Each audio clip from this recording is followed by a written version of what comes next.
You might think that the secret to growing a business is offering the lowest price, finding the perfect product, or unlocking some explosive ad strategy. But what if I told you that none of those things are what really sustain a company long term? The truth is, whether your business is digital, physical, or a mix of both, your trajectory isn't determined solely by strategy or execution. It comes down to something most people overlook, or worse, totally underestimate: relationships. And I'm not talking about shallow networking or smiling at every client. I'm talking about relationships as a strategic asset, the kind that influence decisions, strengthen your position in the market, and open doors when you need them most. How you interact with vendors, platforms, clients, even competitors can define your pace of growth and, more importantly, your ability to stay in the game when things get tough. Let's think practically. If you were running a major platform like Amazon or Walmart Marketplace, what kind of sellers would you prioritize? You'd likely want sellers with great ratings, reliable delivery, and sellers who fully integrate with your ecosystem, like using your fulfillment services, advertising tools, and financing options. Why? Because they don't just sell, they create multi-layered value for your business. They make the platform stronger, and in return, the platform naturally favors them. This is a truth hidden in plain sight. Most sellers are too focused on volume, always chasing the next sale. But the ones who grow sustainably understand that they're part of a larger system. And in any system, your ability to thrive comes down to the quality of your partnership, not just your performance. Many businesses scale simply by changing how they relate to the tools and partners around them. Once you become a consistent performer, adopt integrated services, and show reliability, the ecosystem around you starts to shift. You're offered better rates, you gain access to exclusive programs. You get calls with opportunities others never hear about. That's not favoritism. That's the reward of strategic relationship building. This applies beyond digital platforms, to suppliers, logistics partners, payment processors, software providers. Companies that treat those interactions like mutual partnerships, not just transactions, get faster support, more flexibility, and preferred access. And this isn't just a big tech phenomenon. It holds true for every kind of business, from local shops to online creators. Choosing a supplier based solely on price might save you today, but long-term consistency often comes from paying a bit more for someone dependable. Communication, commitment, and presence matter.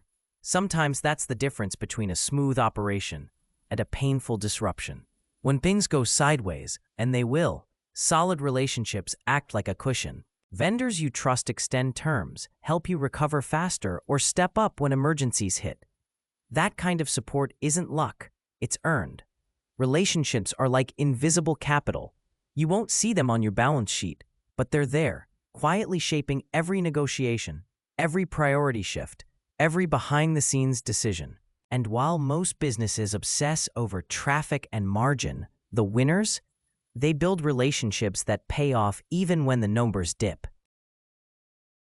If you want to build something long-lasting, something with real impact, you need to connect with your audience on a level that goes beyond your product. Take Apple, for example.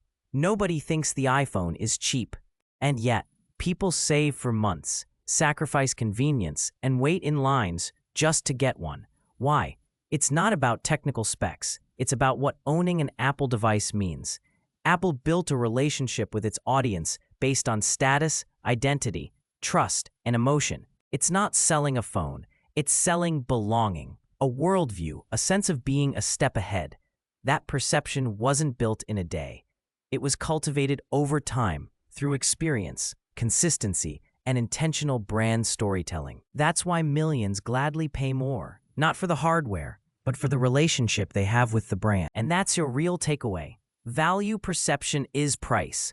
Being available isn't enough. Being positioned correctly in your customer's mind is everything. When people feel the value you deliver, price becomes a secondary concern. Look at history. Think about Augustus, the first emperor of Rome.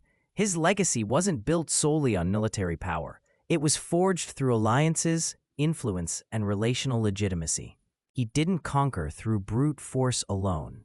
He led through perception, loyalty, and strategic positioning. The same is true in business. That's one of the core lessons in The Mind Behind the Empire, a book that explores how the most influential leaders operate behind the scenes. Not with loud moves, but with silent influence. They create trust, consistency, and strategic advantage through relationship capital. Businesses that embrace this don't have to play the price war every time. They deliver real value, value that's remembered, shared, and rewarded. Strong relationships don't mean being nice. They mean being relevant, solving real problems, showing up consistently, being clear in your values and firm in your positioning. Every part of the experience matters, from how you respond to emails to how your team delivers on promises to how you speak when things go wrong. Every interaction builds or erodes trust, and that trust becomes brand equity. When done right, it becomes a magnet for customers, referrals, partnerships, and even resilience during downturns. One of the silent killers of entrepreneurship is the scarcity mindset. It's the belief that if someone else wins, you lose, that sharing your strategy is risky, that you can't collaborate because you'll be copied.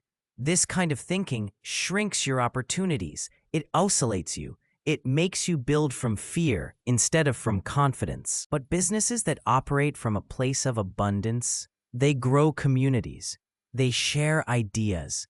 They attract loyalty. And in return, they unlock access to opportunities that stay hidden from the hyperprotective and the overly cautious. Because when you create value for others, they create value for you. It's reciprocal. And the best relationships you'll build in business are the ones where people feel better after connecting with you. More empowered, more informed, more inspired. That's how you build more than a business. You build a living brand, one with voice, vision, and a future. Whether you run a retail store, an online brand, a YouTube channel, or a consultancy, the rule is the same. Value attracts value. People know when you over-deliver. They remember when you follow through. And they talk about those who truly care. That's how relationships become your most powerful asset. They shield you during crises. They speed up your results. They unlock the kind of confidence that fuels long-term success. So if you've made it this far, you already get it. Growing a business isn't about flashy tactics or quick tricks. It's about vision, about consistency, and above all, about how well you build relationships. In a world chasing the next big hack, those who understand connection gain a quieter, more powerful advantage. They don't need to scream to be heard. Their work speaks for them. Relationship building isn't about charm. It's about strategy. It's about planting seeds today that will become opportunities tomorrow. And that's exactly the kind of content you'll find here on the Strategic Mind channel.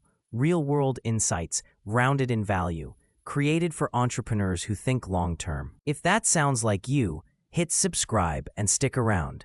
And if you want to go even deeper, check out the link in the pinned comment. You'll find a book that expands on this mindset, with lessons from empires past and strategies for building your own. Because real success doesn't start out there. It starts in here, with a strategic mind.